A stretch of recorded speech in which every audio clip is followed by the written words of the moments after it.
Well, well, well, well, well.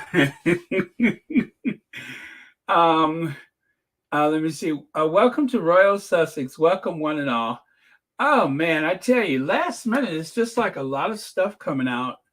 Um, I don't know what to tell you. This is like I wasn't expecting today to be as interesting, but we will get to it. Connie Bowmer! Hey, Connie Bowmer. Catherine Bryant. Let's see. Annie Bullard. Let me see. And Ingrid Soares. I'm going to just scroll since we're starting so late. But I can't scroll without getting out a big Connie Bowmer. Okay. I'm looking, making sure there's no super chats or super stickers. Ooh, my computer is hot as a firecracker. I hope it don't go out on me. Okay. Wow, a lot of conversation while I was fooling around here. Let me see. Hi, Beverly McCaskill. Lydia Washington, Black Queen, B10 Pow. Woo! Gosh, what were you all talking about? I don't have time to look. Okay, G Manafee, you're the last one to jump in here. Okay, great. So, things are just getting increasingly curious with oh, you know what? I got the microphone over my shoulder. Okay. Ozell Dunlap. I love that name, Ozell. Catherine Bryant. V. Bram. Hello. Judith Reynolds. Hi. Anastasia Isabella. Okay, let's get to it then, shall we? So, before we go any further, we have to talk about this. Now, you would be forgiven to assume that this was simply a sci-fi movie. This is Blade Runner 2049. Blade Runner 2049. I think Harrison Ford is in it. Connie Bowmer, thank you so much for the super sticker. Thank you so much for being here, your continued support, and also thank you for being a longtime member of Royal Sussex and one of the few people who was able to buy some of those Royal Sussex accessories before I ruined the website. I'm going to have to try to get that back up again, but thank you so much. So yes, you would be forgiven if you thought that that was just a sci-fi movie, right? You know how they say it's like split pea soup out there. Everything is just so thick. Well, take a look here. Here's yet another scene from the major motion picture Blade Runner 2049. You would think that a haze like this is only possible in the movies, right? Now, of course, during those big sandstorms in the Middle East, or perhaps when they have those agricultural burns in India, things can get pretty bad. But right now, yesterday, should I say, the worst air quality on Earth was, oh, how did that get in there? Sorry. Where is it? Wait a minute. Oh, did I pass it up? No, I didn't. Oh, yeah. I know what I did. The worst air quality on Earth was in New York City. Thank you, Elaine Parker, for the super sticker, and thank you for watching Royal Sussex. I forgot this was only a video, not any slides. Okay, take a look at this. Talk about smoke gets in your eyes.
Can you believe it?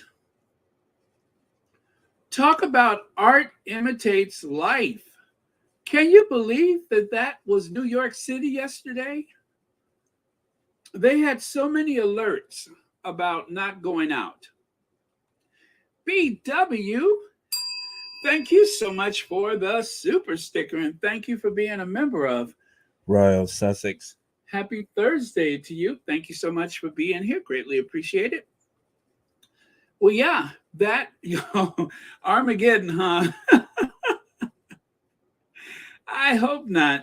Well, as you may have heard, there are those fires taking place in Canada. And as Joe Biden said today, that there was some 600 firefighters from the U.S.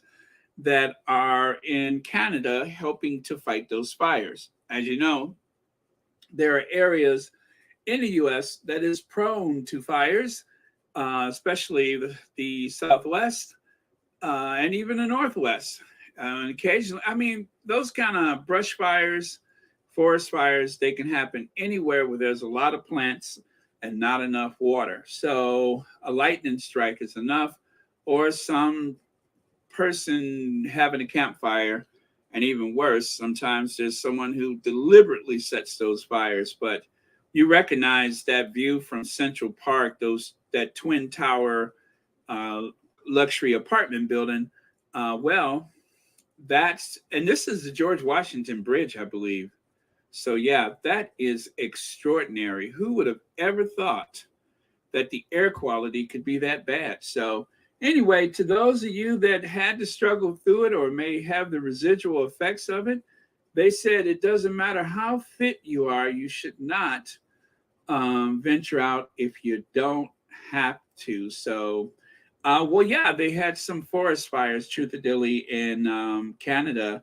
And if you could see like the view from space, it almost looks like a volcanic eruption, the way so much matter has been pushed into the upper atmosphere and it's just blanketed so much of the northeastern part of the United States. Even in Washington, D.C., they were supposed to have a pride event at the White House, but they decided to cancel because of the air quality. So they're going to push it back.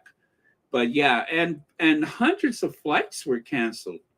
That is so serious that hundreds of flights were canceled. I can believe it, as I live in Philly, and it was bad here yesterday as well.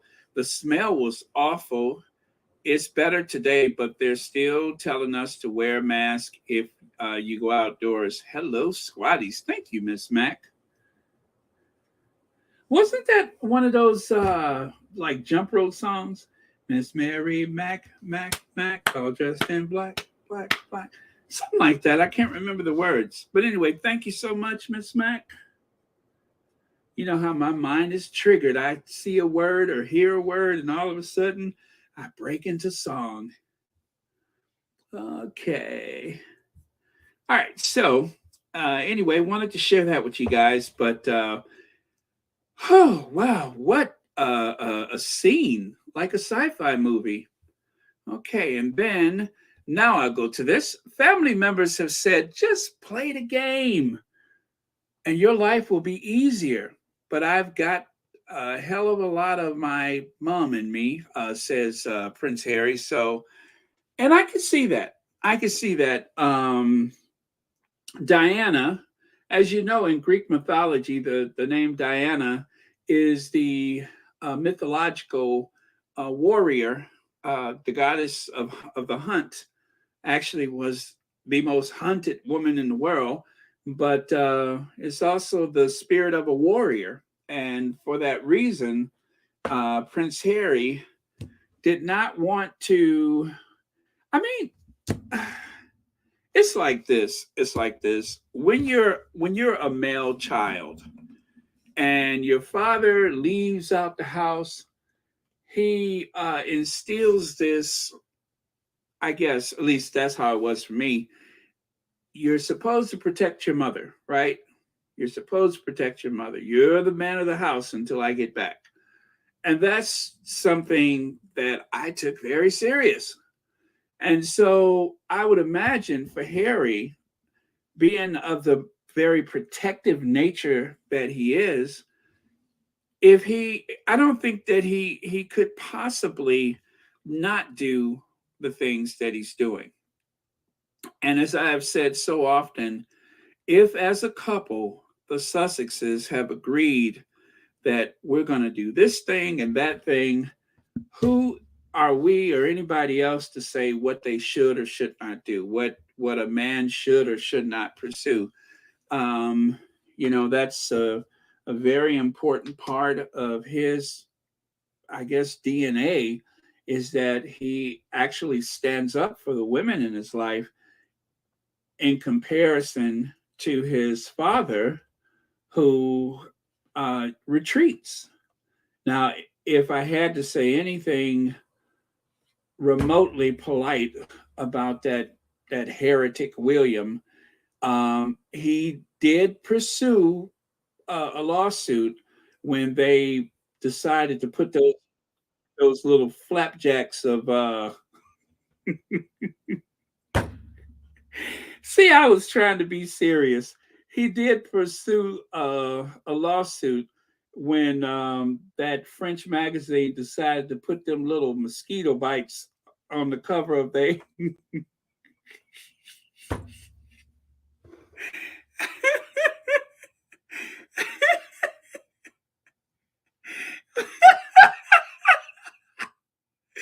I gotta stop.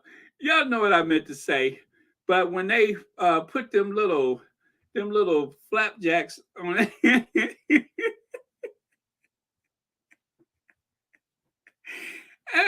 Well, and I'm trying to remember, was that Big Mama who said in a couple of frozen peas? When they put them.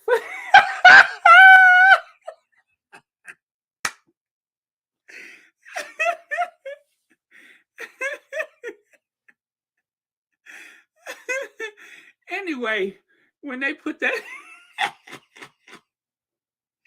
When they put that on their magazine, um, he did sue them. So, at least he did stand up for his wife back then. Now he kind of gets away from her as fast as he can and ignore her if they're in a group of people. But back in those days, he really stood up for her. And I have a lot of respect for that. Oh man, I'm closing some of these screens. No wonder my computer is hot. Uh, Black Queen says, Baron, do you still have the Crypt Keeper, Pat Robinson's bucket kicking on the agenda? Uh, yeah, he passed away, right? 93? I think he passed away. That was he was was he 700 Club? Anyway, that person, yeah. No, I don't think I had anything for him. But yeah, Pat Robinson. I saw that and then I didn't think about it until you just mentioned it just now. Thank you so much for the super chat. Okay.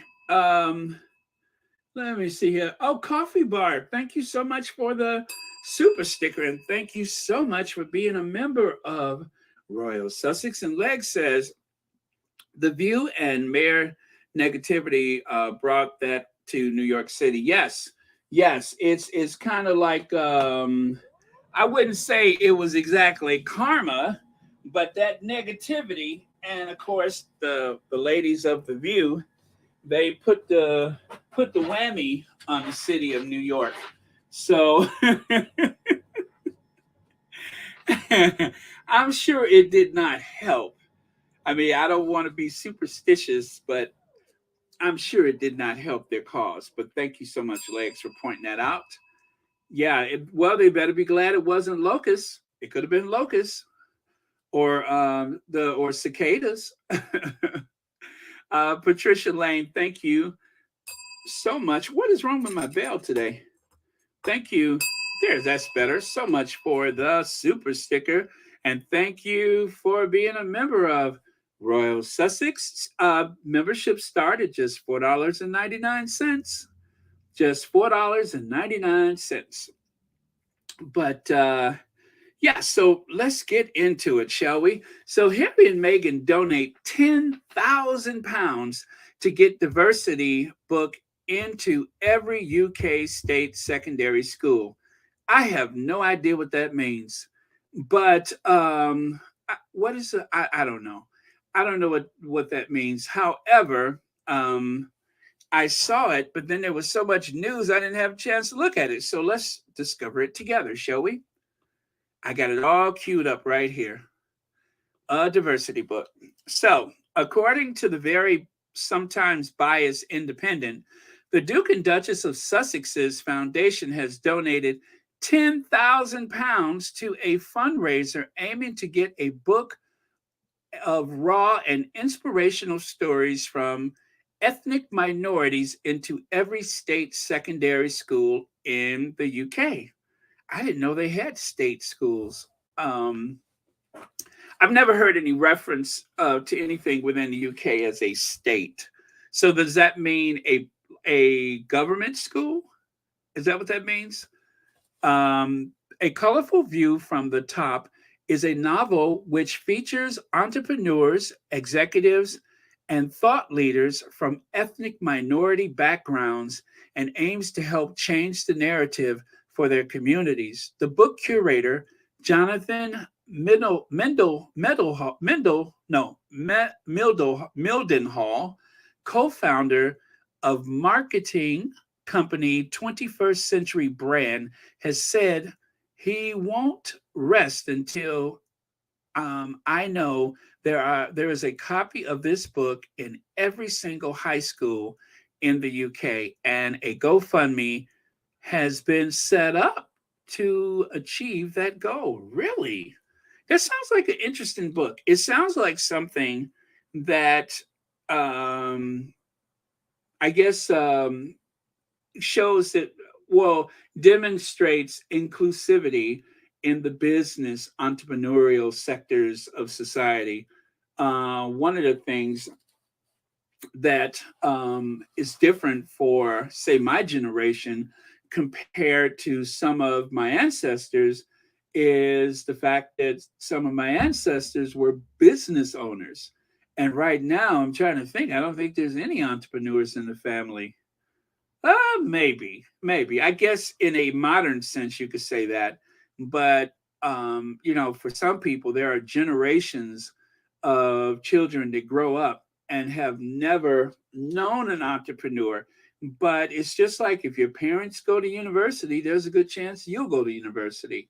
If you are born in a certain zip code or postal code, that also determines how your future is going to lay out. So yeah, it's a good idea. So I like this. And it's worth the £10,000 or probably more than that if it helps to bring this kind of information to those very young, impressionable minds that need to grow up seeing and knowing about these things, because there's a lot of kids. It's just like The parents go to work, come home, or they may not work at all. They don't know that there's options out there. So anyway, that was announced last night. I looked on the Archewell website to see if there was any information about it. I didn't see any last night, and I didn't check again today, but that is what it's for. So for now, we want to ask our donors to share this with your networks again, with the good news that we're at the halfway point. The more this fundraiser is shared, the closer we can get to our target and inspire the next generation of young people in the UK and maybe even beyond. I'm going to have to look into that. So if it's important to the Sussexes, obviously it's important to me. So that will give me something to do for homework. And when I find it, I will put it on the community tab so you guys can look into it as well. So anyway, I saw this last night and wanted to share this with you. And it's actually running a few different websites and such. So don't know if I saw it in People magazine, though. But anyway, so there you go. Let's continue, shall we? Now, I saw this yesterday, and then I saw it again today. So The Economist, as you know, there is a bit of controversy about The Economist. The Economist from time to time, why am I talking so fast?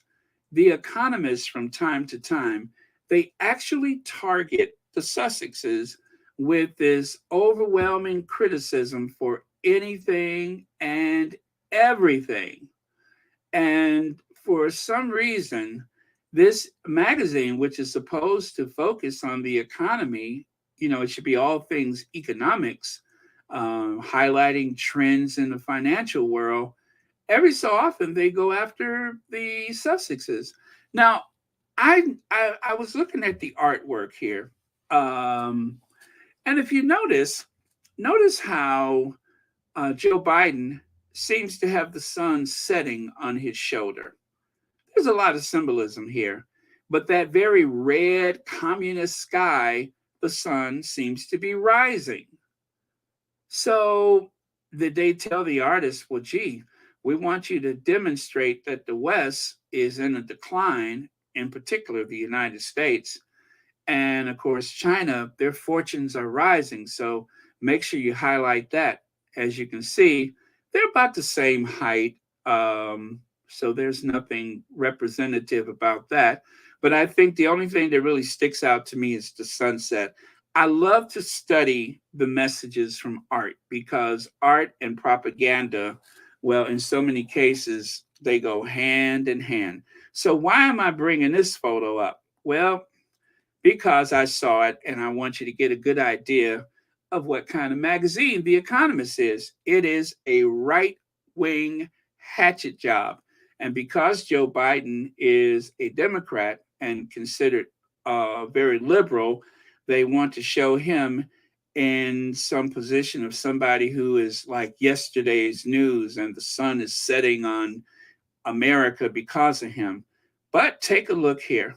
So 1 hour, okay, let's say 2 hours ago at this point, this installment of Prince Harry whining is far superior to his prequels, namely because it hasn't been performed either as a solo lament or to the sympathetic agreement of other interviewees. Okay, very interesting. So The Economist, for whatever reason, has to get involved with this case about the media. Yes, The Economist is a magazine. It is the media. It is news. Newsworthy, I'm not sure, but okay, so Prince Harry complains again, this time in court. King's son versus King's counsel. So remember, as we have learned, they want you to just look at these headlines and before you even read it, immediately tweet it to somebody else so that they can see the headline, whether or not they read it, so that the narrative about Prince Harry is reinforced as someone who complains without any type of merit, without any realistic agenda. He just complains, right? All right, so I can understand you doing that once, right? But I went to the Economist Twitter just so that I could see what was shared by other people in the Sussex squad. Because let me tell you something, the Sussex squad is not taking this headline sitting down. But take a look at this. To add to Prince Harry's complaining on film, streaming now on Netflix, and Prince Harry's complaining in print, a 28 million pound from all good bookshops, now Britain can enjoy Prince Harry complaining in court. So they did that 6 hours ago. That's interesting. You decided to retweet this, huh? But this is not the first tweet. This is also a retweet. So we're going back. Now take a look at the top. 1 hour ago, 6 hours ago, 14 hours ago. Most witnesses do not turn up in courts that are named after their families. It sits before their families' crest and to be questioned by barristers, king counsel, who are named after their father. So I guess when they tweeted this the first time, they weren't sure that people were hostile enough to Harry, so they tweeted it again. But you know what? Let's go back to yesterday. This is where it started. To add to Prince Harry's complaining on film, streaming now on Netflix, and Prince Harry complaining in print 28. So they tweeted that same one twice. You see this? I literally just went back in the timeline and grabbed these. So the bottom part there stays the same. But for some reason, this magazine seems to have an end for Prince Harry. Again, this is supposed to be a magazine about the economy. And then there you go. Never. Oh, wait. I think I was wrong about that. Take a look. So yeah, so they did this twice on the 7th and 3 times today to make sure that the message got out. We don't like him. Never complain, never explain was said to be the late Queen's unofficial motto. It also appears to be Prince Harry's, except that he has changed never for perpetually. So there you go. It seems to be an all-out war because The Economist is a London-based magazine, even though it has a global outreach. They decided that they will take up the baton and go after him, just like the tabloid media. And in some cases, just like some of the American media outlets. And don't even get me started with Australia. But yeah, so 5 times they have tweeted, retweeted. This was the only article that I saw that had that many or had any retweets. The reason why is because the Sussexes sell. Because the Sussexes sell. That's why they keep doing it. Anything else they were talking about, there was nothing to it. But they probably looked at their numbers and was like, wow, there's a lot of people reacting to this. Tweet it again. Wait. Wow, there's a lot of people reacting to this. Tweet it again and again and again and again. Just keep tweeting it because it sells. So such is the power of the Sussexes. Everybody wants them to go away, but nobody will stop talking about them, especially the very angry, twisted, mean, cruel, right-wing media outlets, which obviously includes The Economist. Miranda Rios says, no one reads The Economist except the financial and business types. They're just trying to attract readers by going after the Sussexes. You get a bell for that, Miranda Rios. Exactly. You said in a few words what I have been trying to articulate for about 10 minutes. You should be on this microphone, not me. But yes, exactly. Um, that is the case. They want eyes on their very inferior, nonsensical product. Hey everyone, maybe Murdoch have an interest in The Economist. If he does, I could not find that. If he does, I did not see that. Joan Garcia, it says The Economist Group founded in 1843. Newsweek magazine is 100 years old, and that is why they target these failing magazines. They don't want these magazines because of their distribution physically, but in the World Wide Web, on the internet, they want magazines that have recognition. The name recognition is all the whoever these right wingers who purchased it want.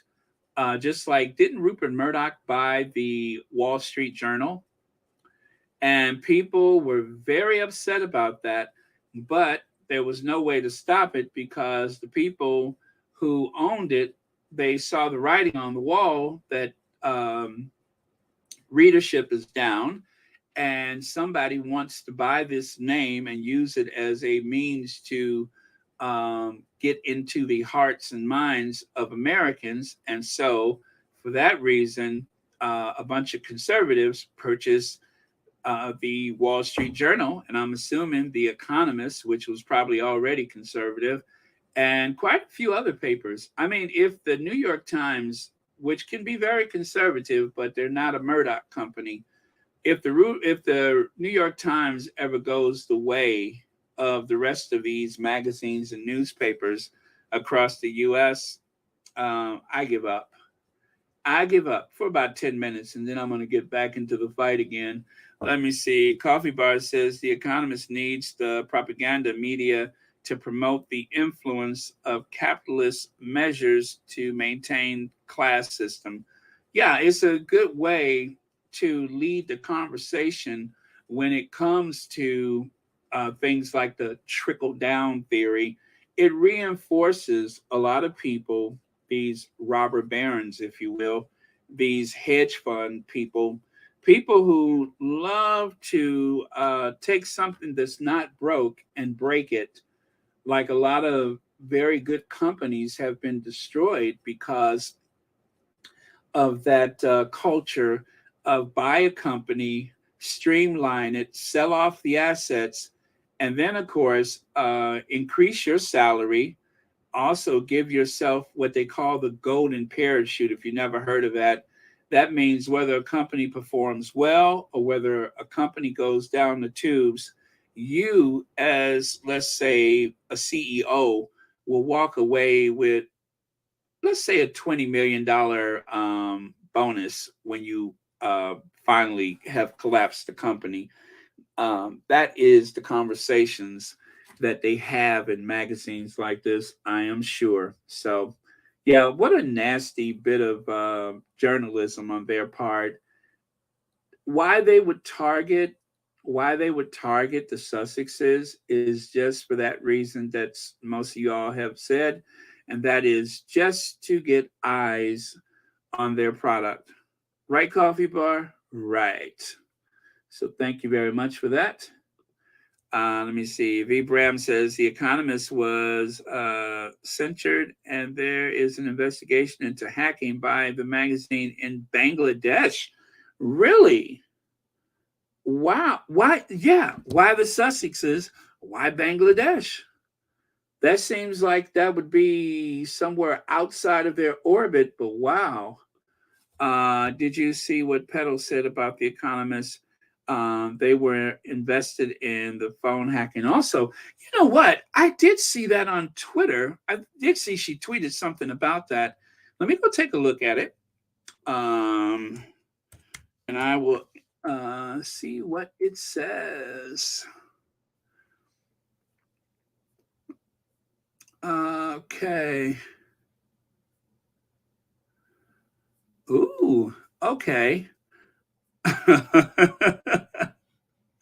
All right, so it says here, Peddle says, and you guys listen, Peddle, you know what I always say, Peddle the prosecutor. Peddle says, now we know why a seemingly legit news outlet like Economist um, would attack Prince Harry for suing the British tabloids for phone hacking, blagging.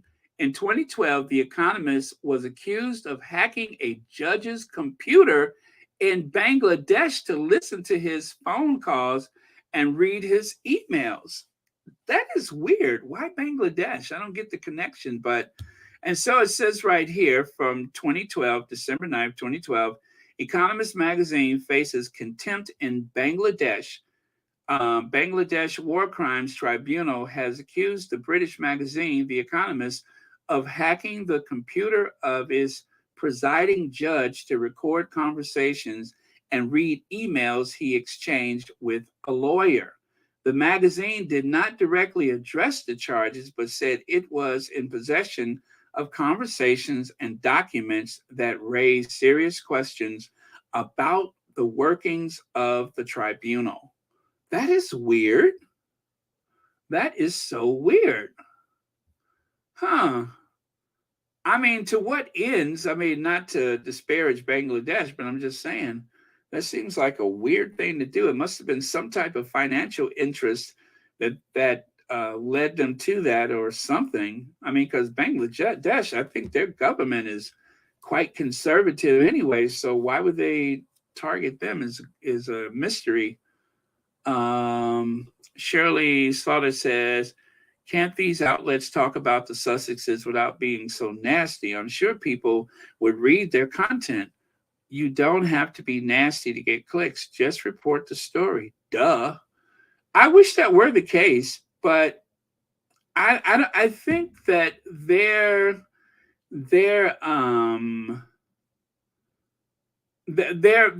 I guess their strategists, their salespeople, whatever, have told them that if you keep people nervous and reactive and paranoid, then like any good prisoner, any good hostage, they're going to look to you. What do they call it?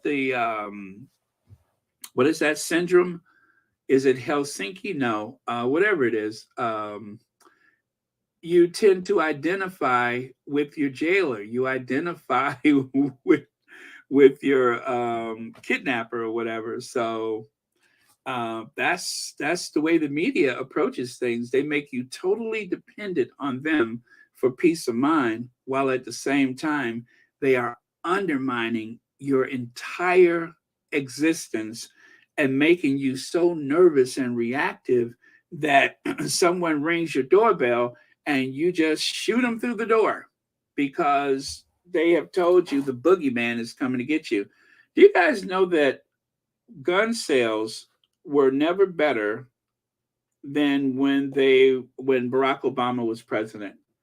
Because the marketing tool that they used was that boogeyman in the White House is coming to take your guns. They're going to take your weapons. And if and so that created this fear, and people reacted by hoarding all of these weapons.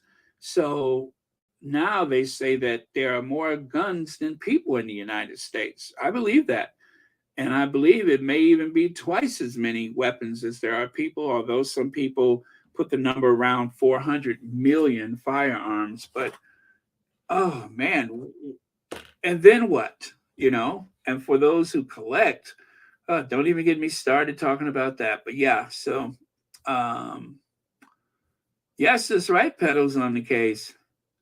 That's right. And I trust me when I say this, Pedal always makes me want to work harder, because the fact that you can see how much she cares about what she's doing, and my respect for Pedal runs really deep, because this is not the only thing Pedal does in the day. So with all she has on her plate, that she still puts out such a quality podcast is very admirable. So that's why I always say, you guys, make sure that you support her channel, because she really does some heavy lifting. So, and we'll go into the Twitter and give these people the what for. Now that's something I never do, but Pedal's like, and I told him before, and I'm just like, you tell him, Pedal, give him hell.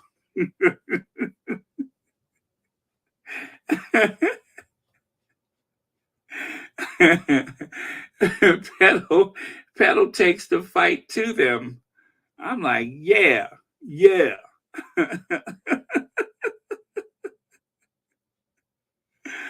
Oh man. So here's a couple of more picks from yesterday. I actually watched on Reuters when Prince Harry arrived and when he left the court. They literally had a camera sitting outside recording everything for about 10 hours. For about 10 hours. They were there before court, and then about 5 minutes after Harry left, that was the end of the video. But they streamed live from outside the courthouse all that time. And it was quite a scene. So, of course, there's is his name David Green, the other lawyer, the barrister with on the upper right side there, and of course there's Prince Harry's attorney on the left side, his barrister. So yeah, it was quite a scene. And then this is another good shot right here. And Pedo, I heard Pedo say yesterday she was very impressed with that very low angle photo of them at the courthouse, where if you look on the left side there, you can see there's someone on the ground who is likely the person that took that photo, which gave him a totally different perspective from everyone else. And yes, it was a great shot. Okay. And here. Now, what really jumps out right here is the police officer. Take a look at her on the left side. Take a look at the police officer. How cute is that? She's looking at him like, you can just see how proud she is of the way he's standing up for his family, for his mother. I love that. So that is another one of my faves, not to be confused with my fave from yesterday, or of course my fave from the day before. Love that. So this was day one of court, and this of course was day two, which was taken of course right at that same time when that's right, Archie and Lily's papa, when he left court. And then this is something you haven't seen. Remember I said I watched the Reuters video? I didn't watch it for 10 hours. I did skip through the video, but take a look at this. This, for whatever reason, the videographer panned the camera over to the office building across the street and check out what they saw. Can you believe this? They were literally in court, or not in court, but in their offices, I suppose. And they took time out of their workday to make sure that they could capture this historical event on their iPhones. Pretty clever, huh? That's what I said. I couldn't believe it. I'm just like, I saw him panning the camera and I'm like, what does he see over there? And then when the camera gets around there, this is what he had noticed. So that was very, very, very clever. But then again, if you're sitting outside for 10 hours waiting for Prince Harry to come and go, then of course you have nothing else to do but to try to find something clever. So good on him. And then one thing that I wanted to share with you guys, take a look in the background. Do you see that? There is a Met police car back there. So as I mentioned, I thought that Harry might be shuttled about by the Metropolitan Police. And it seems as though that is the case, which is reassuring. And, I'm not telling anybody anything that is not obvious to most people, but there it is. So, and when he left, they blocked the street with another police vehicle. So that's reassuring, just for the sake of your nerves, to know that he seemed to have been very well protected. They have the barriers up for the pedestrians and the people to stay out of the street. He had plenty room to get in and out of the court without people shoving cameras in his face. So all in all, it was a very secure situation. It went off without incident, and that's the way it ought to be. So whatever happens from this case, there may have been, and this is what I thought too, is that the whole thing about Harry's protection is that they just wanted to limit him from coming and going to and from the UK. I think that was the whole goal of it. They probably wanted him to sign something saying that he would give them notice or ask permission or something like that. And I just could not see him making a deal like that. So maybe that's what's, one of the things that instigated all of the troubles back and forth. But I don't really care about that at this point. Long as he's safe, ultimately, that is my goal, is that he is safe. So that is reassuring. So he's got the ladies overlooking up there. He's got the Met Police on the street, and he's likely in one of those Range Rovers from the royal household, I'm assuming, perhaps. But yeah, so there you go. Because remember last time he was in the taxi when he showed up unannounced. So there you go. Still with his bodyguard. Now, let's get to this. Jane Kerr. So Jane Kerr was called into court. And apparently she was not happy with that. She did not want to be there. So I got a little soundbite I'm going to play for you. God, it's a little warm in here today, but I got a little soundbite I want to play for you guys. Let me grab that one. Oh, let me get my thing set up here. Was sworn in. After the Duke of Sussex finished giving evidence, the Mirror's former royal correspondent, Jane Kerr, was sworn in. Records suggest she commissioned private investigators at least 900 times to find out people's personal information. Prince Harry's lawyer, David Sherborne, asked her, "You didn't want to come to court, did you?" She answered, "No." There are three ways that a witness can turn up to a courtroom. One, voluntarily. Two, by subpoena, which is the other side getting a court order to turn you up. But what's happened here is neither of those first two, that the judge himself has ordered her to turn up. So the reason why she's giving evidence is because the judge, of his own volition, has ordered her to come. How unusual is that? Well, I can't honestly remember that ever happening before. It's quite extraordinary. After the Duke of Sussex finished giving evidence, the Mirror's former royal correspondent, Jane Kerr. Okay, don't want to repeat that.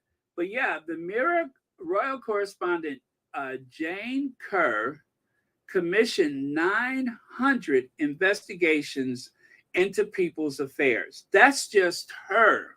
That's not the rest of the people there.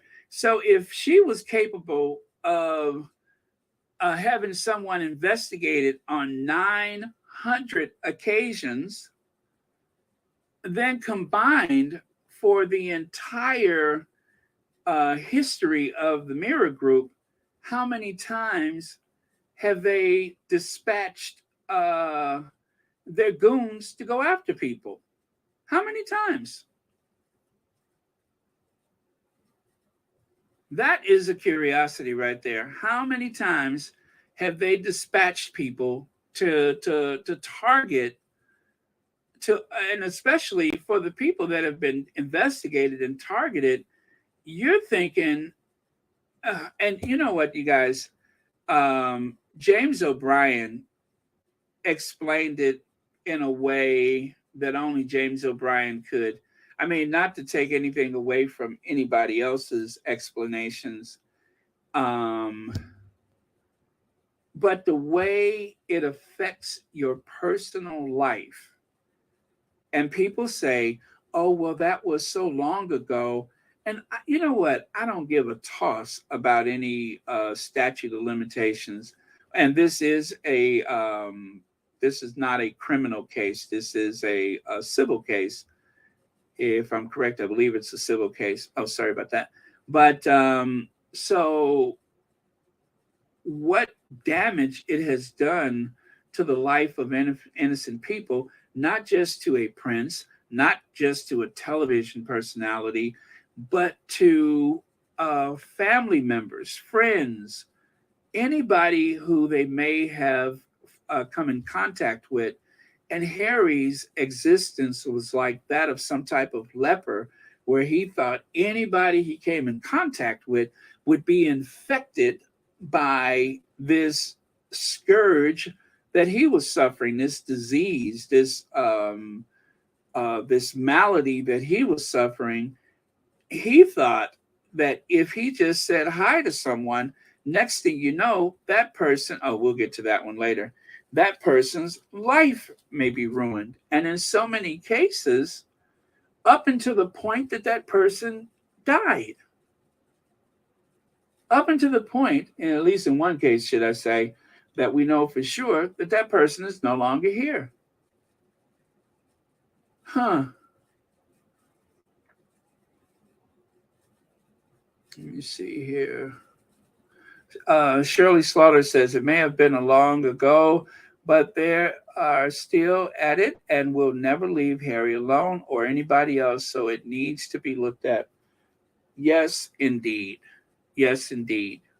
You don't want to be here today. Well, where else would you be while this is going on? Enjoying the fruits of your labor? And by the way, you guys, take a look at that photo. Now, if that's not somebody who emerged from the shallow end of the gene pool, I don't know what it is. That just has inmate. If that doesn't look like one of the extras from Prisoner, I don't know what does. Remember that show? In the US, we called it Prisoner Cell Block H. If she doesn't look like an extra from Prisoner, I don't know what she does look like. What a rough-looking character. Someone who obviously has so much hate and hostility in her heart, it just oozes out of her pores. Like so many of them. They all seem like someone who was either the bully in school or more likely someone who has been bullied.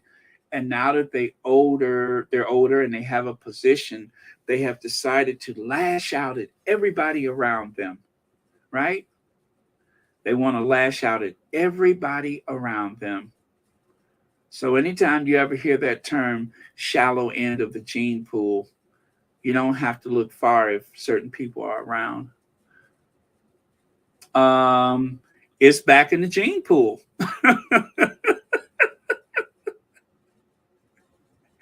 She left it in the gene pool. That's where it is. You know, when you emerge from the gene pool, you don't get to take much with you. There isn't much there. That's why they call it the shallow end. All right, so let's get to this one, you guys. When Harry said the British media has blood on their hands, this is part of what he referred to, said one of the squaddies. My heart breaks for Carolyn Flack's mother, who was hounded to death by the toxic British media. So this is like, let me cue that for you. I saw this and I thought, there's no way I'm not going to include this today because it is so relevant. So I'm going to let you hear it. Again, trigger alert. I want to touch on one particular story referenced in court yesterday, and it features the late Caroline Flack. So it's actually this story here we printed out from the People, and it's about Harry having a date with Caroline Flack, the Gladiator star as she was, and 2009. And this was used by Harry as an example of what hacking did, because he did not expect this story to be in the papers. He said he found photographers hiding under a car. You can see when they meet here, he's obviously, they're somewhere where the couple can't initially see them. They're going to a dinner party. He said he obviously doubted Caroline at the time. So he thought that maybe the story came from her. Mirror Group newspapers say its journalist had no direct involvement. We can speak now with Caroline Flack's mother, Christine. Christine, you're supporting Harry in this trial? Yes, very much so, yeah. And you can see with this story how Harry initially might have suspected it came from Caroline, but it didn't. No, and Carrie was the same in her life. Whenever a story appeared in the paper, it causes distrust amongst your friends and your family. You know, she said, "Mum, have you said anything?" But when she was seeing Harry, she knew her phone was being hacked. So we used to use a different telephone. You know, and I mean, I believe they tried, well, I can't really say, I was going to say they tried hacking our phones as well. But, you know, I just think Harry's doing it for everybody. I do. And I think he's very brave because he's getting such an awful lot of stick as well. And the people that are reporting on him are the same people that, you know, he's in court against. So it's doubly hard. I don't know. Yeah, you know? That's the thing. And it's very unfair, I suppose. But whether you ever win a battle against the papers, I don't know. Yeah, but you shouldn't be even saying that, Jeremy. I've been told that. I've been told, you know, don't say anything about the Sun, you know, with that awful picture of her blood they put on the front page, because you may need them.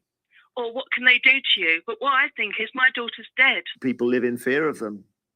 What do you? No, actually, I don't. But then I'm not in the zone that Caroline was in or that Harry was in, where I guess you they are. If something happened in your private life, Jeremy, because you've got so many things that you're on, that would be all over the paper, I assure you. Well, I kind of accept and that. It wouldn't be nice for you or your family. And that's what Harry's trying to say. I hear you. And I don't know how you felt his evidence went in court, but it sounded like a howl of pain to me. It was. You know, and even when you started this morning, you picked up two things, you know, that he couldn't answer. Well, when they talked to the reporter afterwards, is it Jane Kerr or someone Kerr? She couldn't even remember writing the stories. So what does that tell you? I was going to say, did Caroline establish that she was hacked, her phone, or will we never really know? Well, how can you say? You know, they had private conversations of hers that they wouldn't have been able to get anywhere else. Yeah. It does all leave a very bitter taste, doesn't it? It does. And, you know, after, you know, the court, she was arrested, I went to her flat to clean up all the blood, not the man's, but hers. And I was followed all the way across London by Paps. Really? You know, it's horrendous what the press do. Horrendous. And I'm just so pleased he's doing something about it. Thank you. So, you know, when I was listening to this, what I was thinking about, this dumb act, and I'm not gonna try to sugarcoat it, this dumb thing that he does where he plays so dumb, where he acts like he's so clueless, or that he's just not sure, or he doesn't, or how do you know that okay,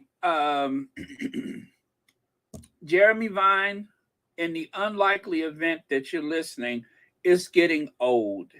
This act that you put on is getting old.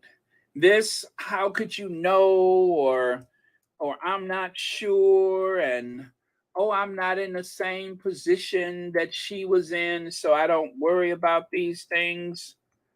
But you do worry about some things, though, Jeremy Vine. You do have some concerns. You do have some worries, as we are all aware of. Is that you're fired on from all directions. Every time you open your phone, he's there. Every time you turn on your computer, he's there.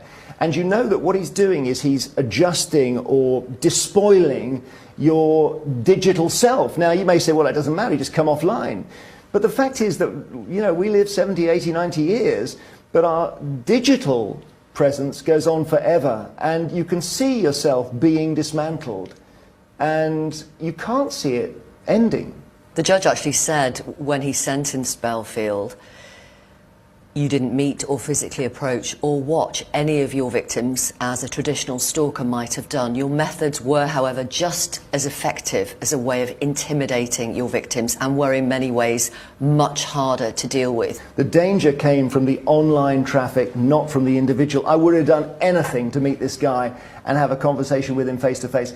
He wouldn't have been threatening. He was probably a coward. But what he wanted to do was create so much hatred against me that someone acted by proxy. I'm absolutely certain that he knows, with 400,000 people watching those videos, that at some point someone is going to take a knife or acid to my home. Or the other thing is, he gets one of his victims to take their own life. We heard about someone trying exactly that in the court case, one of the victims. Two of them described themselves as becoming suicidal.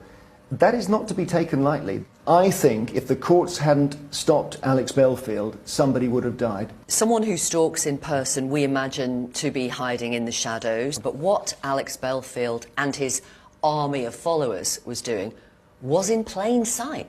Everyone could see it on Twitter and YouTube. It's extraordinary. And I think there's a business model here, and this case has broken it, which is great news for everyone. But the original business model was started by Alex Jones in the USA, and it's basically selling massive amounts of misinformation on the basis that often lies are more interesting than truth. Alex Jones is the man who said the Sandy Hook shooting did not happen. That's right. And was recently sued for libel by the parents of one of the children who was killed. Correct. So you create a market for lies. Well. Isn't that something? So Jeremy Vine, who doesn't worry about such things, who doesn't feel like he's on anybody's radar like that, how could you sit there and speak to Carolyn Flack's mother as though this is like something you're not very informed about, or do they have enough evidence? How do they know? That's why I say this is getting so old. This thing that he does, this clueless Jeremy Vine act that he puts on, is getting very old. Now, either he's really stupid or he's not clever, because if he was clever, we wouldn't see it for what it is. But it's so obvious that he's sitting up there playing dumb. And I do mean dumb. The only really dumb thing about it is that he thinks that we don't see what he's doing. Yeah, exactly. That is the right word, Miss Mac. Straight gaslighter. That's it. It was a gaslighting technique. And not so much for her mother as much as it was for the public, to try to make the public believe different. To try to pull the wool over the public's eye. He was mansplaining. Yeah, it was gaslighting and mansplaining. Exactly. What a disgusting way to earn a paycheck. What a disgusting way to earn a paycheck, is by being one of the main people disseminating misinformation on the public airways, trying to gaslight the mother of someone who was driven to the great beyond, just so that you can do the bidding of your keepers. Sold out his soul. That's what he's done. He has sold out his soul. So what about Meghan? Remember that? That is where that clip comes from, the last one I just played. I made a video about it some time ago. And this is the second time this month, right? It's only the 8th. This is the second time this month I've had to reference that video. The second time. The first time was with that creep from the This Morning. And now the second time is this one. Very frustrating. So, Peter Jukes, because I know a bit about the forensic evidence behind Harry's case, call records, private investigator invoices, story analysis, this coverage by the Mail Group and Murdoch paper, who face similar claims, is not worth the paper is printed on. So, as you can see, the name David Yellen, take notice of that name. He's responding to a tweet by David Yellen, who says Prince Harry's advisors let him walk into court so unprepared. This is gaslighting. So unprepared. It is sad to watch. Either that or he never listens. And yet I fully understand why he feels as he does. He's a brave man, but is he right? Gaslighting. Thank you, Miss Mac. That is the word of the day, gaslighting. So there you have it. He tweets these. Let me go back for 1 second. He tweets these 4 front pages with his tweet. He must, okay, yeah. Harry in the witness box. His hacking testimony is forensically challenged for 5 grueling hours. He admits his memoir conflicts with his claims. Is that Casey? Accuse him of being in a realm of total speculation. I think that's King's Court. King's Court, maybe. And Prince attacks media and blasts UK rock bottom government. And then, of course, there is Jane Marwood. He must have longed for a whatever. I don't even think about that one. And then the Sun decided to take the low ground. They decided to go low. Harry's day in court. Me, Hewitt, and that two-faced SOB, I think it is.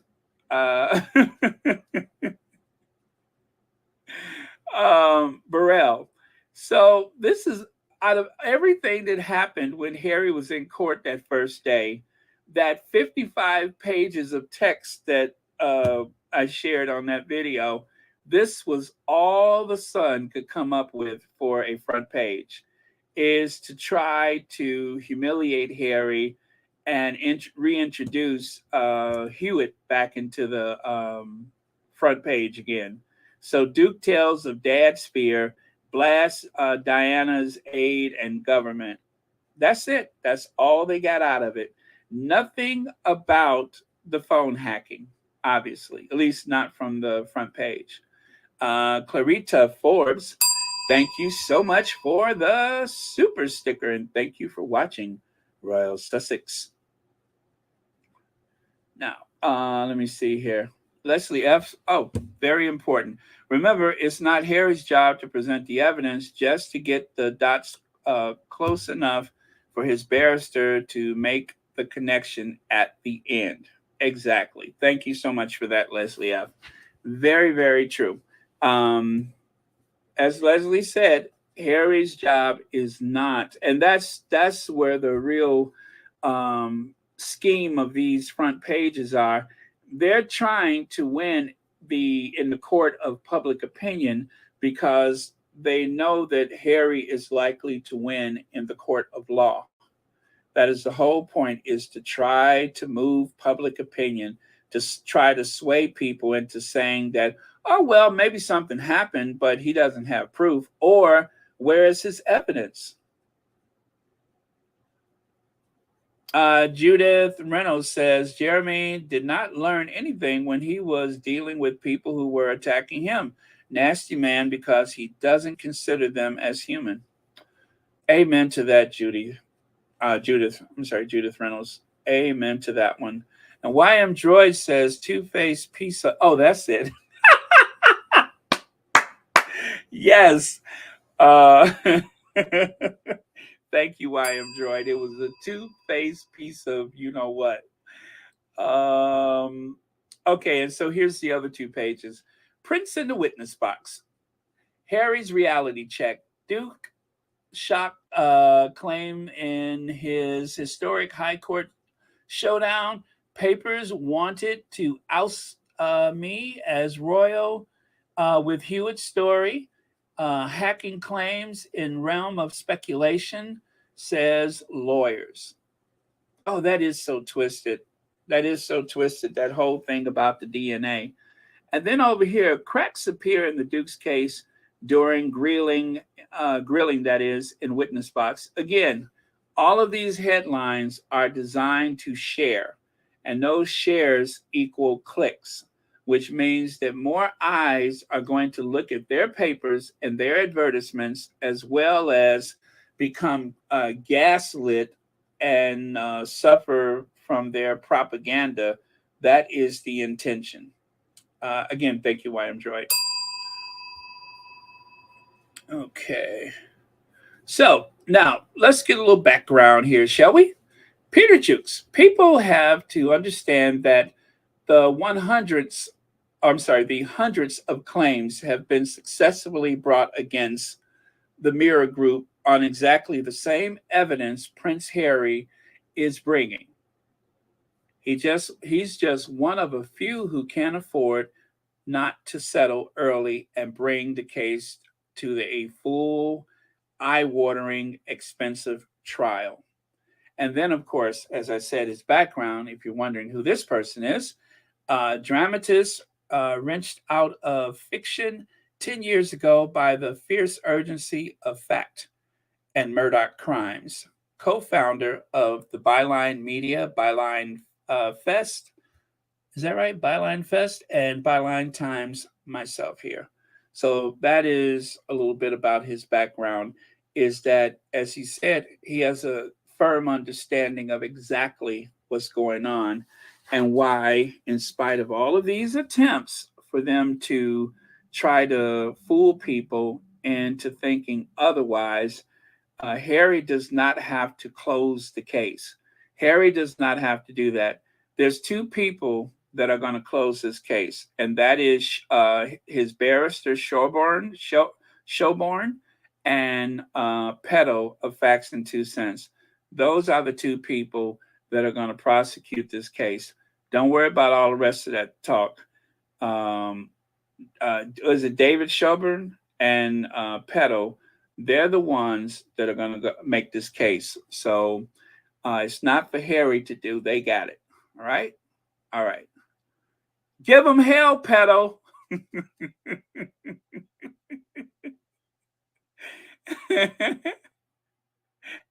You know what? I would crap my pants if I was looking at the opening of that case and I saw Pedo like walking out behind the rest of the legal team, right? If I saw Pedo walked out, on one hand, I would be shocked. And on the other hand, I would be very reassured.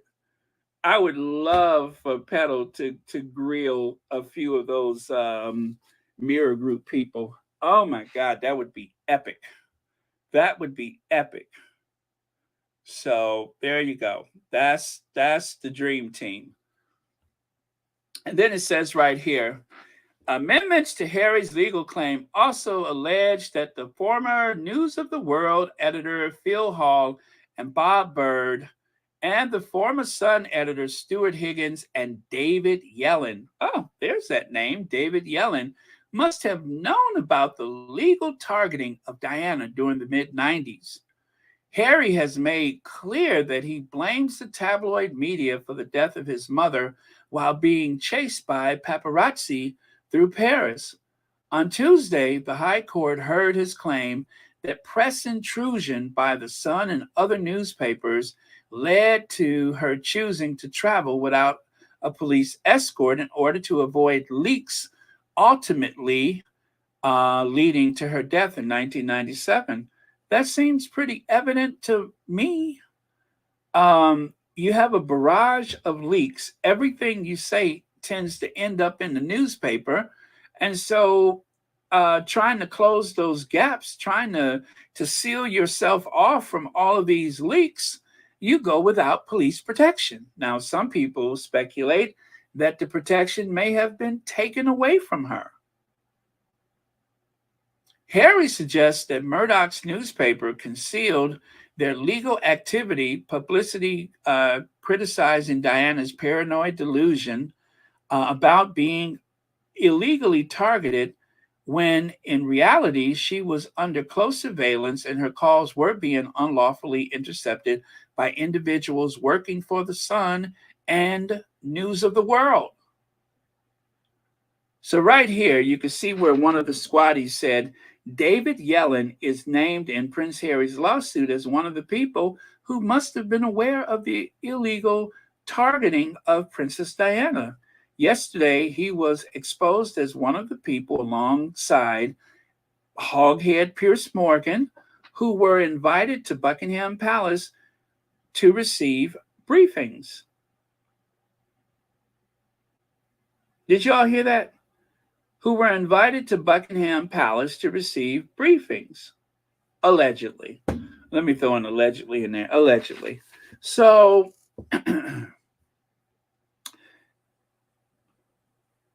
by the way, somebody has found the fountain of youth or oil of Olay or something and just ain't telling us. Somebody has I don't know if they're like rubbing gold dust on their face or something, but somebody has found a fountain of youth. Let me explain to you something. That very youthful hairline that he has, and notice the elongated neck. Instead of like, chins and jowls and stuff dropping around his neck, he still looks incredibly youthful for someone age, 41, 42, 41? That is incredible. So whatever you're doing, young man, keep it up. Keep it up. I mean, that's just unbelievable. Anyway, take a look here. So Will seeing Burrell is the only way to stop him selling more Diana's secrets. Harry, on the other case, no, Burrell's a two-faced, what he said, who will use a visit to make money. So as you can see, the future king of the United Kingdom, Scotland, Northern Ireland, and Wales, someone who's supposed to be ordained by God, somebody who's supposed to be the smartest and the brightest amongst the two of them, actually, his judgment said, well, we need to go and confront Paul Burrell. Whereas Harry was like, no, because he's going to use that for his own benefit. Now, consider everything that has been said and everything that has been done thus far. Who do you think is right? Who do you think is right? Harry or William? Obviously, it's exactly what Paul Burrell wanted, because as you can see here, Princess Diana's ex-butler, Mummy's butler, claims to have secrets he must share with her son, or sons rather. I think they should know. So this is an alleged grifter who decided that he and he alone needs to be in their presence. And to date, I don't know that either one of them have ever been in the same room with him again since. But this is someone who wants desperately to be relevant. So he seemed to be very upset with Harry because Harry did not mention him by name in his book. He only referred to him as Mummy's butler. And now we know him by name, and we also know him as a two-face. I'm telling you, Harry was a scrappy little teenager, wasn't he? Now we know him as a two-face. So all of that being considered, you got that two-face, which it really is two faces. You know, you would think two-face means one next to the other, and, you know, they both got something different to say about everything. But I think two-face is front to back. because looking at the way that chin is sticking out, it must be like a mask that he's wearing. So maybe that's where I don't know. I'm just guessing. But let me see. Piers, Paul, and the palace are up in it real bad. Oh, they're like Alex Murdoch. This is Alex Murdoch, and I'm up in it real bad. I'm up in it real bad. Hello? This is Alex Murdoch, and I'm up in it real bad. I'm up in it real bad. Yeah, you're right about that, YM Droid. They are up in it real bad. I'm up in it real bad. Hello? This is Alex Murdoch, and I'm up in it real bad.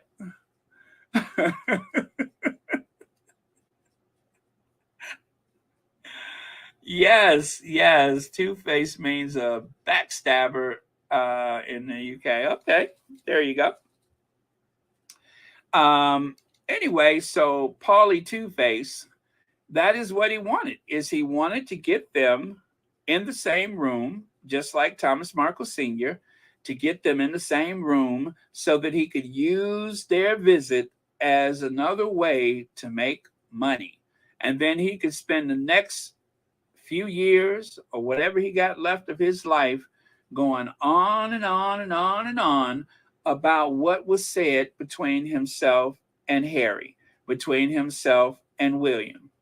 That's the only reason why he is so anxious to get them up in it real bad, is so that he can have some other way to monetize it. So yeah, that is the actual story. Now, consider what Harry said. Harry said that the conversation was between himself and his brother, and that parts of the conversation may have been by voicemail, right? Now, think about the time difference from the UK and Australia.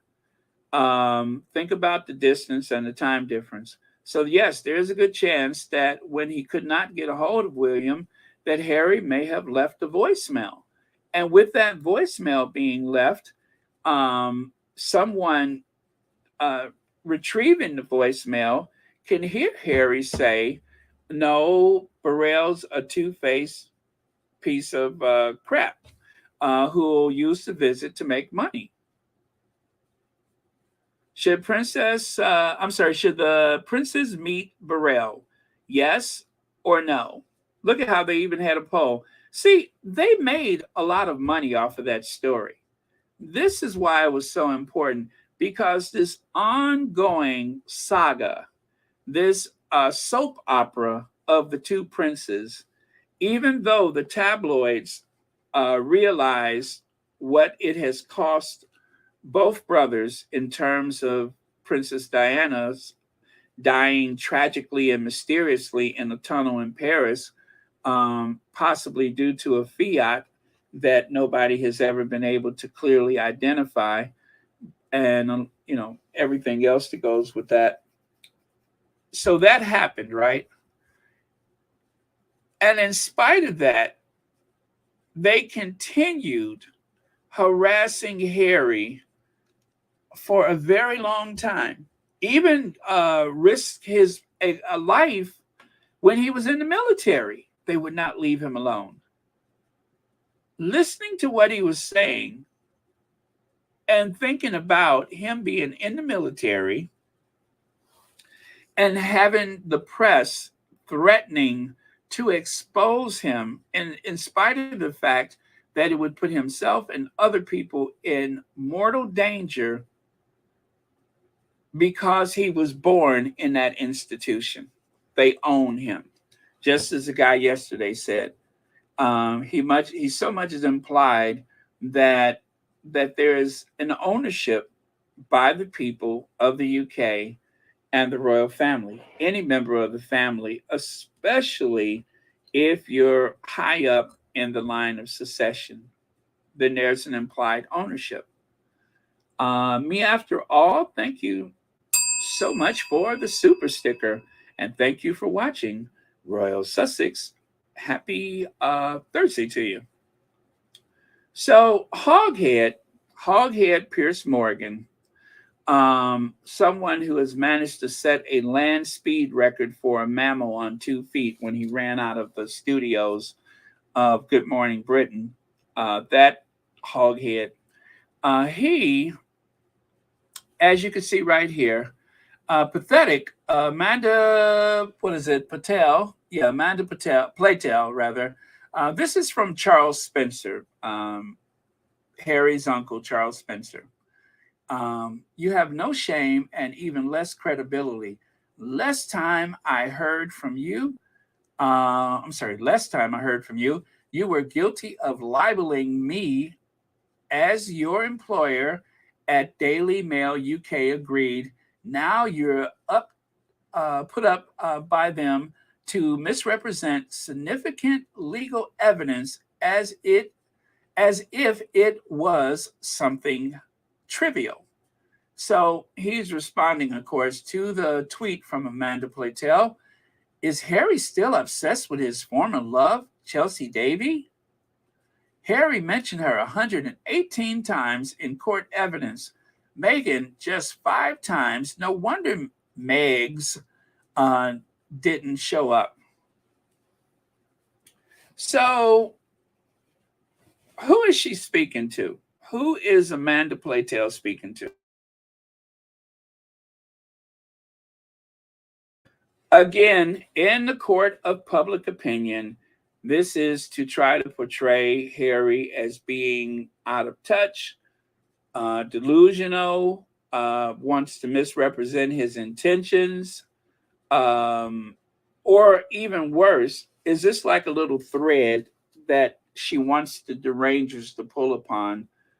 Harry's only having this case because he's still in love with Davies, and that's the only reason why. That's it. Or that there is some kind of trouble with the Sussexes, and no wonder Meghan didn't show up. And it doesn't stop there. There's another person who has a article. I'm not even going to say the name, but that person has an article, and I'm not going to drive anybody to that page. But the article alleges that, or should I say, ask the question, why isn't Meghan stopping Harry from doing this? Why isn't she intervening? As though they expect Meghan to intervene on behalf of the tabloids so that Harry won't risk embarrassing himself, when the truth is they're the ones that's embarrassed. Because when it comes to embarrassment, check this out. Prince Harry's uncle, Earl Spencer, has faced his own share of libelous reporting and unlawful tactics by the British press, isn't afraid to call out reporters for distorting witness testimony, right? It's reminding us of what these people have done. And so they're trying to get you to look at the shiny object over here and to not pay attention to the terrible things that they have done for years. The tabloid editors barred from, let me pull that down. Yeah, barred from the Abbey. They were barred from Westminster Abbey. So these are the people, some of the names you may recognize, that were not allowed to go to Princess Diana's funeral. It was okay until Charles Spencer put his foot down.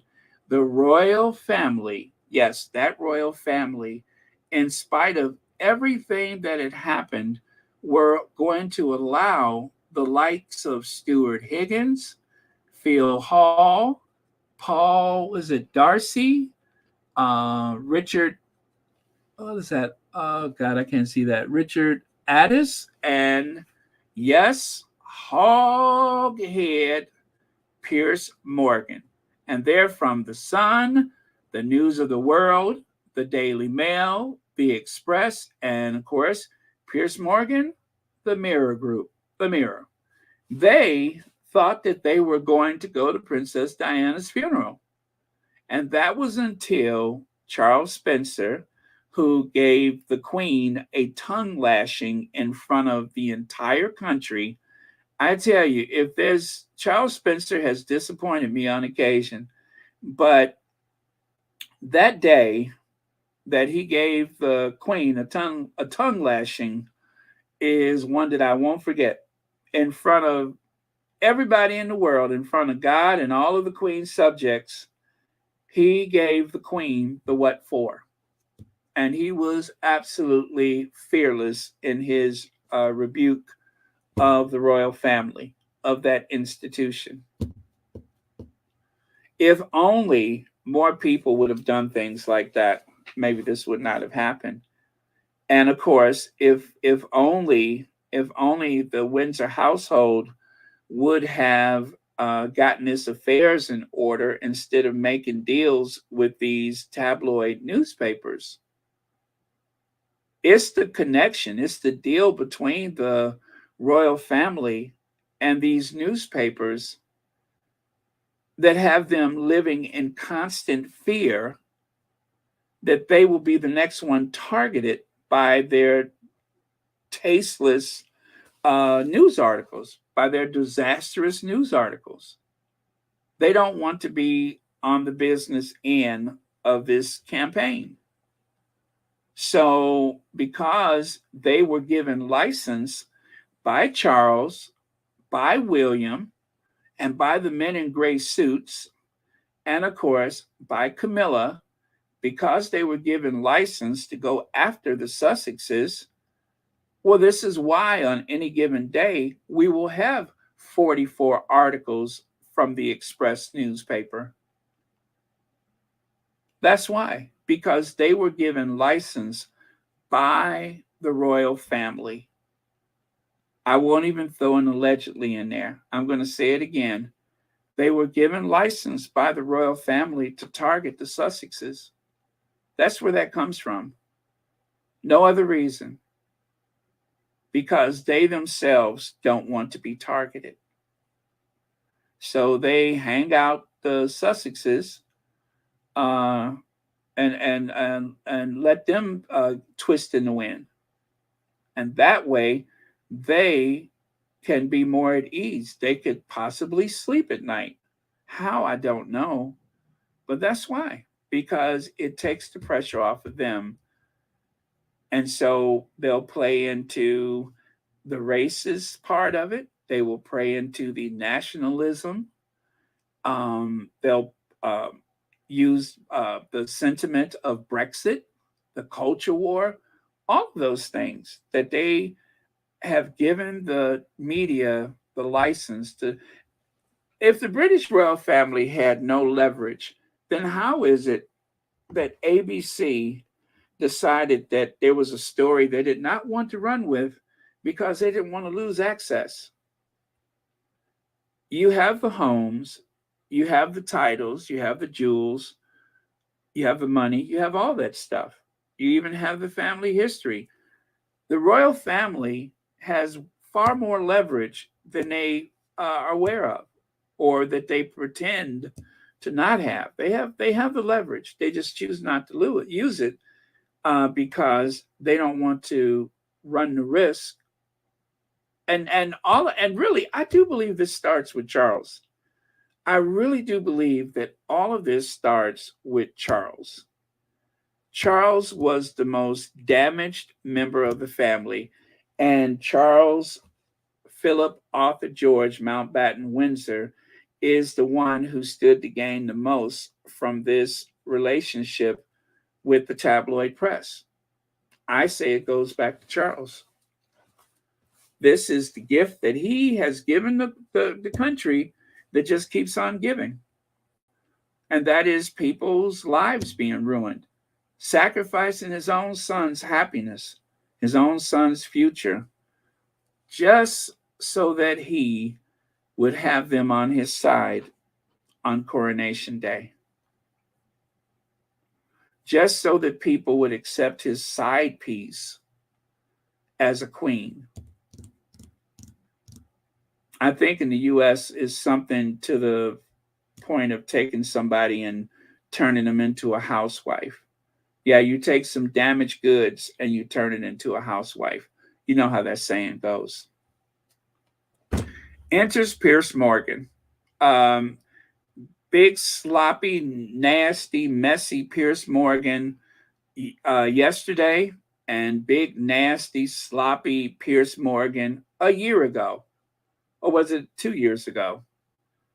Well, anyway, the photo on the right side, that was after he stormed out of the ITV studios because he was so upset he didn't know what he might do to Alex Where's My Shirt Beresford. He didn't know what he was going to do. He just couldn't think. He didn't want to risk what he might do. So he stormed out of the studio, setting a land speed record for a big, nasty, sloppy television personality. Big, sloppy, nasty, hoghead TV personality. Anyway, when he does force a smile upon his face, he still looks nasty, just nasty. Ugh. So anyway, Pierce Morgan is waiting to see if he's going to end up in court. He's waiting for the call, and that is why he is uncharacteristically silent. He doesn't have much to say because he doesn't know whether or not he's going to get the call. But I don't think it's a matter of if, it's probably when. Not soon enough for my taste. And so there is Jane Kerr on Pierce Morgan. He injected info into stories. Certainly did. He certainly did. So I can't wait until the day, yes, when I can look at all three of those chins and say, blip, blip, blip, that's all Pierce. I can't wait until I can stare into all three of those chins and say, that's all Pierce.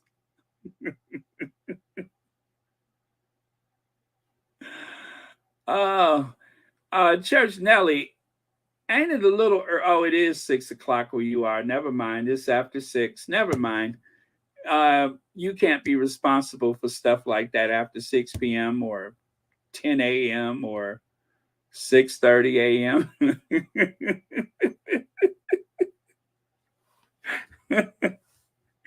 It's okay, Church Nelly. It's just a little rheumatism medicine.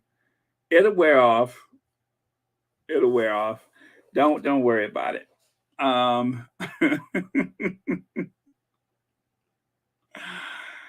Burrell Paul Burrell theft trial collapsed. The Queen's evidence frees Mummy's butler. She knew he was looking after Diana's property, all 346 pieces of property. The Queen got on a phone call with him at maybe 2:30 in the morning. He arrived at Kensington Palace at 3:30 a.m., right? And so at 3:30 a.m., when he was confronted by the police at the Kensington Palace, he was there to retrieve 346 items, if you believe this. He was there because the Queen gave him a list of 346 items that he was supposed to receive from that he was supposed to retrieve from Princess Diana's house. That's why the case was brought, because that's logical. You know, any given day, somebody's likely to call me and say, Paul, Your Majesty here, please go to Diana's apartment. Even though she just died, go to Diana's apartment right now at 3:30 in the morning and grab 346 pieces of her personal property upon my instruction. Queen out, click. That is what we're supposed to believe. And so, even though nobody heard the Queen say from her own mouth that I had him hold some things for me, let me just say this.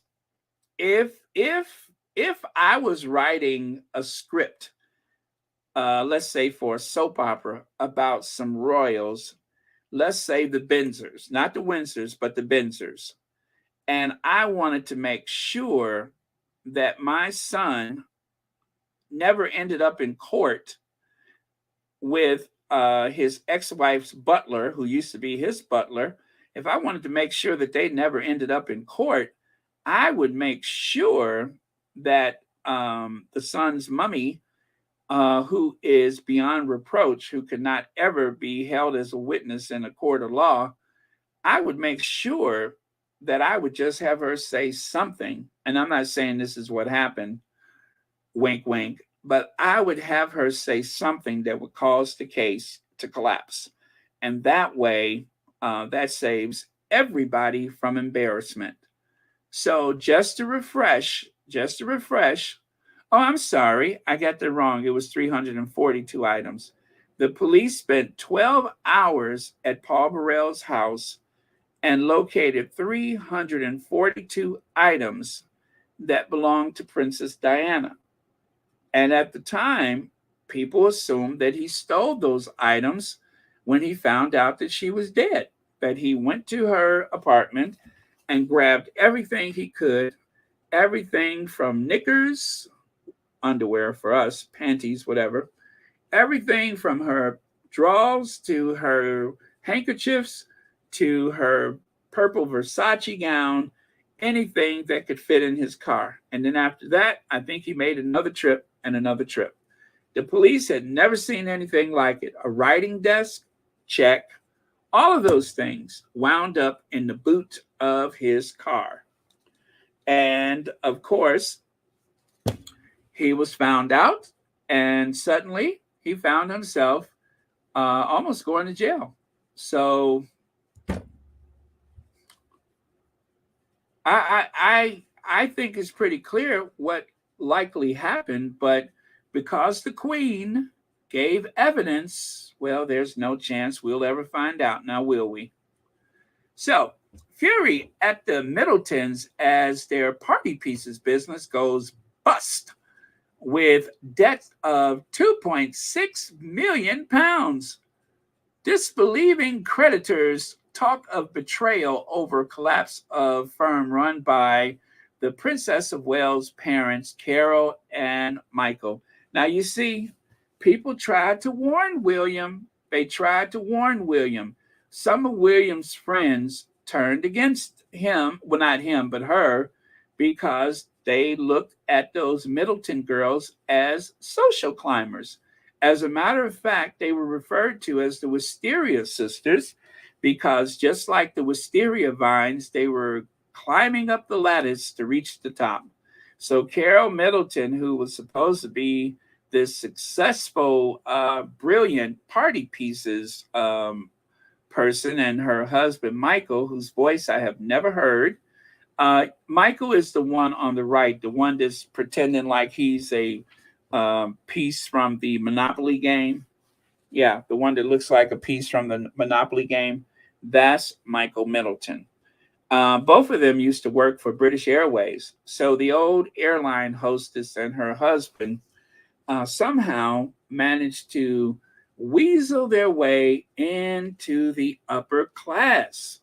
Yes, somehow they managed to weasel and connive and spend, and oh boy, I tell you, it took a lot of trips on a lot of yachts to get them there, but they're there.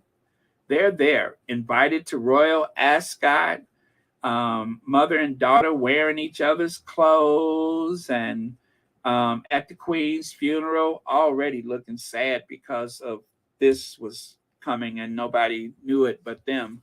But anyway, the Monopoly piece and her husband and his wife, rather, they're busted, skint, broke. They ain't got 2 nickels to rub together. They are as free of money as a cat's behind is honey. They have nothing. Broke, penniless. They got champagne taste and beer bottle pockets. That's how bad off they are.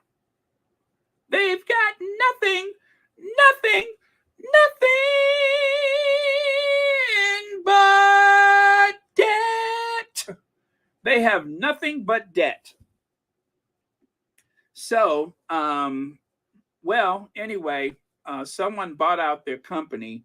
Now, they say that the land and the buildings may be worth more than the actual business. Although, let us remember, it does come with mailing lists and other things like that. So, yeah, I don't know who would have bought them out, but apparently they're broke. No wonder she keeps wearing Kate's clothes. They're broke. Broke. Val Rich, thank you so much for the super sticker, and thank you for watching Royal Sussex. They have nothing, nothing, nothing. They're so broke. They can't afford the doors. Oh, man. They're broke. They have nothing. Like that Shirley Bassey song, I Who Have Nothing. So creditors have been left furious as party pieces, paraphernalia, business started by the parents of the Princess of Wales has run into 2.6 million pounds of debt. Party Pieces Holdings run by how much jewelry are they missing at the from the inventory? How much jewelry are they missing? Oh, never mind. I don't know why I thought about that just now. But at least one businessman is now accusing the Princess of Wales' mother of betrayal amid cries. Wait a minute. Is this the Daily Mail? I thought they liked Kate. That's interesting. I thought the Daily Mail liked Kate. Oh, well. Kate. Debts are now estimated 2.6 billion pounds, according to detail in report from administrators trying to recover money from the firm's creditors. This includes 218,749 to the Royal Bank of Scotland, Bank for the Pandemic Business Interruption Loan of 456,000 pounds. And to other creditors, 1.4 million in unsecured loans. How do you get a loan for that much money if you don't have any? If you don't have anything, how do you get those? Oh, I forgot. All you have to do is say, you see that little dancing broomstick next to William? That's my daughter. Yeah, that dancing mop stick next to William, that's my daughter. Where do I sign? I wonder if that's how they got the loan. Yeah, I was at Royal Ascot with the Queen. Sign here? Thanks.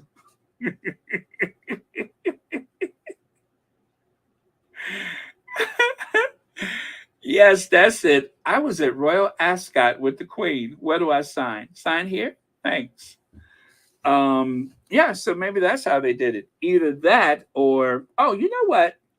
I just thought about something. How much jewelry is missing from that collection from the Queen's? Anyway, I don't know why I keep thinking about that, but never mind. So, and I would have thought that Uncle Gary, the purveyor of party favors, would have helped the owners of party pieces. But Uncle Gary, the purveyor of party favors, doesn't seem to be able to help them. It almost makes me think that maybe it was the other way around. Maybe one of them had the party favors and the other one had the party pieces. I don't know. Maybe they should talk to Camilla's son. He's an entrepreneur. Maybe he can help.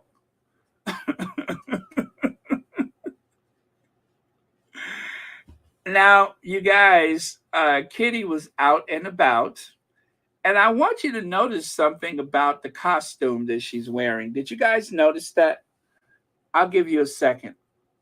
Did you notice what she's wearing? Did you notice what she's wearing?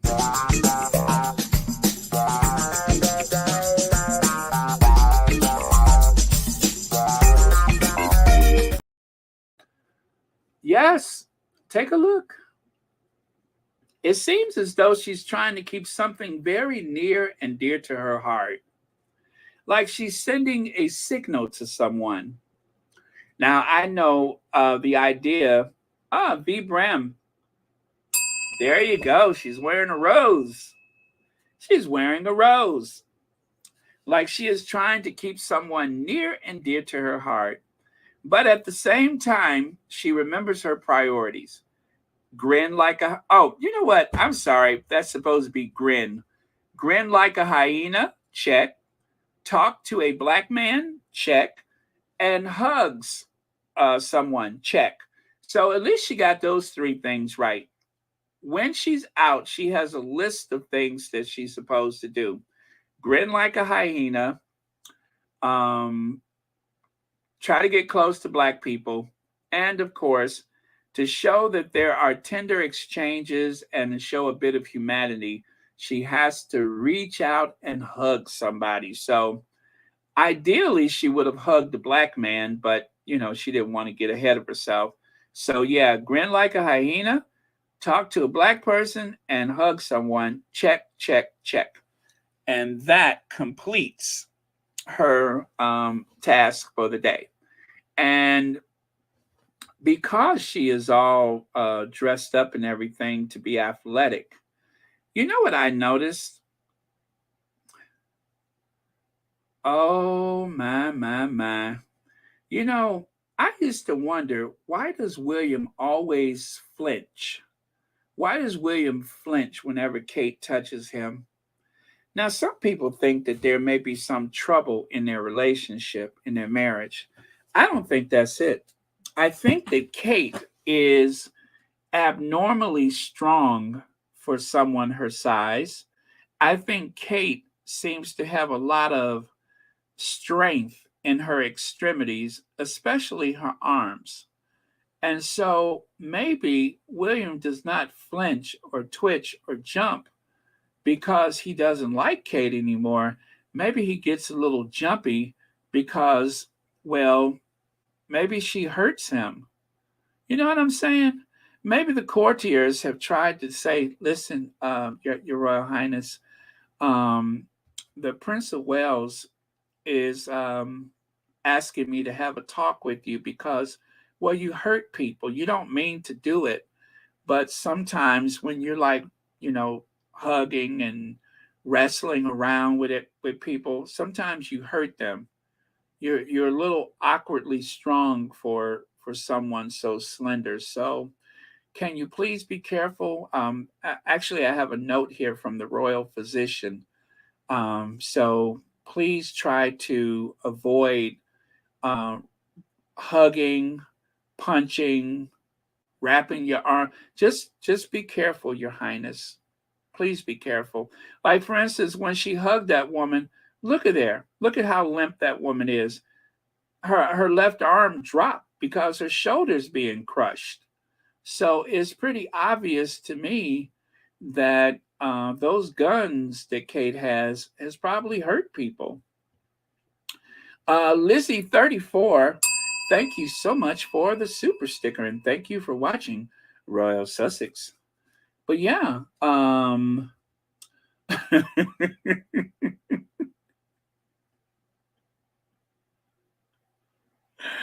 Marjorie says, Kate walk with a checklist, Baron, but the person Kitty hugging is not hugging her back. Of course not, because she's in pain. Look at this. This poor woman, she's probably, her airway has been cut off. That's why. I was like, there is something odd about this. Now, I promise you guys, I have not touched up these photos. That's Kate.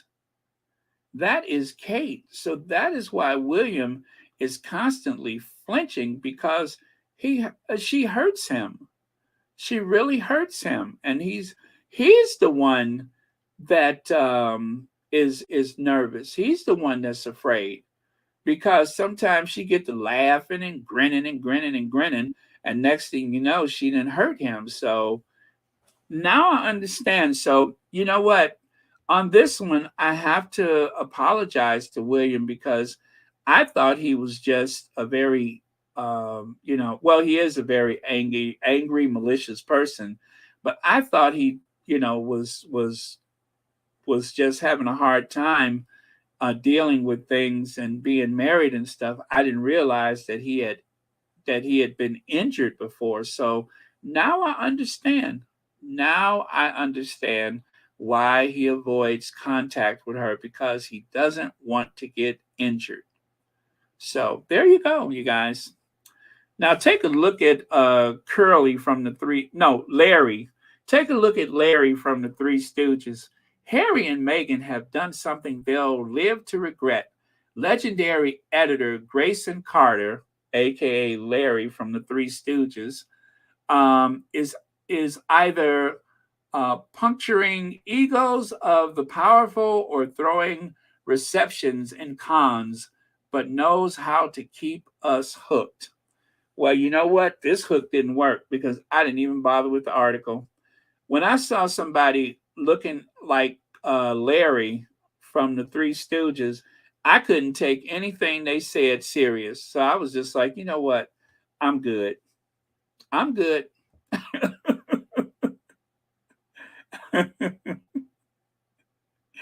There is nothing that Larry from the Three Stooges can tell me about the Sussexes. Nothing at all. So, you know what, Larry, Mo, Shemp, Curly, I'm good. Somebody needs to get him back to the home. It seems as though he was in some sanitarium somewhere in Tierra del Fuego. Yeah, he looked like he escaped from a sanitarium in Tierra del Fuego, an embarrassment to his entire family. Somehow this eccentric person has slipped away from the institution, and now he's out there bashing the Sussexes. That says a lot. Yeah, I don't know why I'm thinking Dom DeLuise, Larry from the Three Stooges, and a few other people all at the same time, but he is giving me eccentric. Yeah, I'm just going to say eccentric and leave it at that.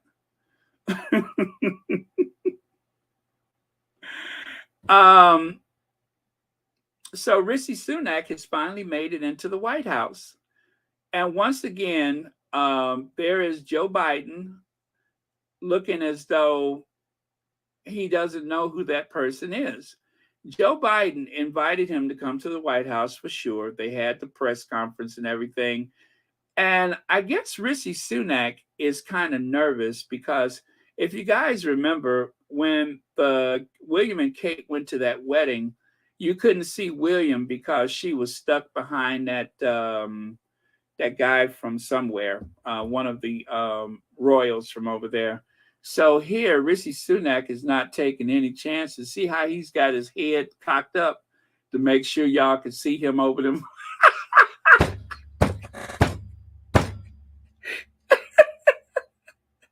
He's been trying to get into the White House all this time. As a matter of fact, and I'm not making this up, Joe Biden said, well, Rishi, I guess you're tired of meeting with me like this. And you know that was projection. It's actually Biden who's about sick of him. But Rishi Sunak is scared. He's a little nervous because he thinks that won't nobody be able to see him behind those flowers. So he's kind of sitting up in the chair, got his neck craning up to make sure that people can see that he's actually been to the White House, because otherwise, how would we know that he was in the Oval Office? So poor Rishi Sunak, he don't get no respect, do he? But he then finally weaseled his way into the White House, and I'm sure Joe Biden is glad to get this over with. What a nuisance. Speaking of Joe Biden, knock, knock. Who's there? Joe. Joe who? Joe Behind is going to jail.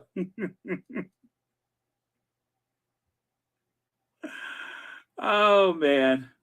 I think Joe Biden said it best on election night. At one of the debates when I think it was what's his name? The governor of New Jersey. Krispy Kreme. Yeah, Governor Krispy Kreme was trying to instruct Trump to get Biden upset and frustrated so he'll stutter his way through the debate. And Biden mopped the floor with Trump. I mean, mopped the floor with him. And Biden told him, he said, you picked the wrong guy on the wrong night at the wrong time. And that is what Joe Biden said to Trump. And with that, what happened? Joe Biden went on to win the election, and Donald Trump has been dealing with the FBI ever since. So there you go. So it is a beautiful day in the neighborhood. It's a beautiful day in Joe Biden's neighborhood. And with that, you guys, I am going to say a fond farewell. Thank you all so much. Thank you for watching Royal Sussex. Happy Thursday to you. Thank you all so much for your generous contributions to Royal Sussex. Thank you, moderators, as always, for keeping this the safest space in all of YouTube and all of the Sussex-friendly channels. I agree. The safest space. And let's see. Where do I want to leave it today? Actually, I guess I'll leave it today where I'll put this one back up. This seems to be my favorite. There we go. That seems to be my favorite. So thank you very much, everyone. Thank you for your comments. That also is a huge contribution to the Royal Sussex and all the rest of the Sussex-friendly channels. It helps to maintain this community. Oh, yeah. Did I get your David Sherborne poster? I don't know. Let me, did you email it? Let me take a look. You know, I'll hardly look at them emails, but let me take a look. I love surprises. Oh man, let me take a look. Just one look. All right.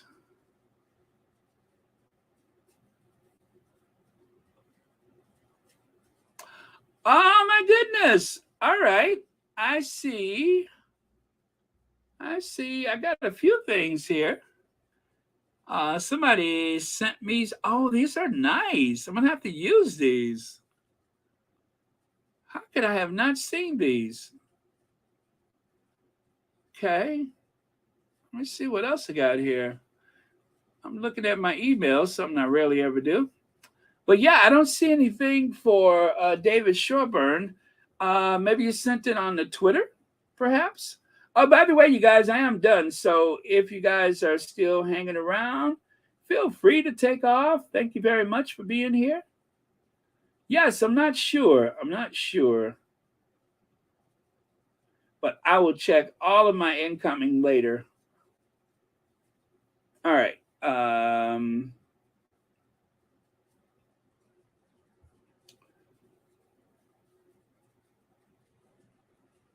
Okay. Why did Sky News delete this simple Sunak subject? Rishi Sunak blames pandemic and war in Ukraine on failure to strike a U.S. trade deal. Oh, really? Really? So Rishi Sunak, you mean to tell me that they still do not have a trade deal with the U.S.? The special relationship? And Rishi Sunak has not been able to strike a trade deal? It's time for a new prime minister. Yeah, so I will check those incomings later. Wow, Rishi Sunak, boy, no wonder he looks so nervous all the time. Joan Lawman, thank you so much for the super sticker. And thank you for being a member and for watching Royal Sussex. Poor Rishi Sunak. This little guy, I feel so sorry for him. It just seems like the world walks all over him.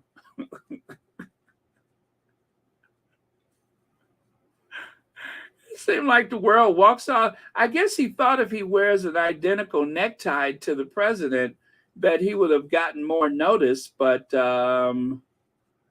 yeah. Yeah, poor Rishi. I feel sorry for him now. Check your DMs. I sent you an update earlier. There's a deal in place. Okay, I will. I will check those. Okay, I will. I will definitely check that. I need to get caught up on all of my incoming, so I will definitely do that. Thank you so much. All right, so with that, you guys, I am going to let you get back to your families. I appreciate everybody being here. Thank you so much. I'm not going to stall my way out of here because it is getting late for some of you all. Good night, Kim Peaches. Good night, Joan Garcia. Patty Askew. Sonia Johnson says, they don't need America. They have Brexit. Do I hear a whiff of sarcasm? Oh, man. Oh, thank you, Lydia. Thank you. Let me see. Yeah, poor Rishi Sunak. Poor guy. Oh, what else? Oh, the last word of the day is... Oh, I found the most profound thing that I can say farewell and close out today's Royal Sussex. Are you ready for it? Good night. I like that one. Thank you so much.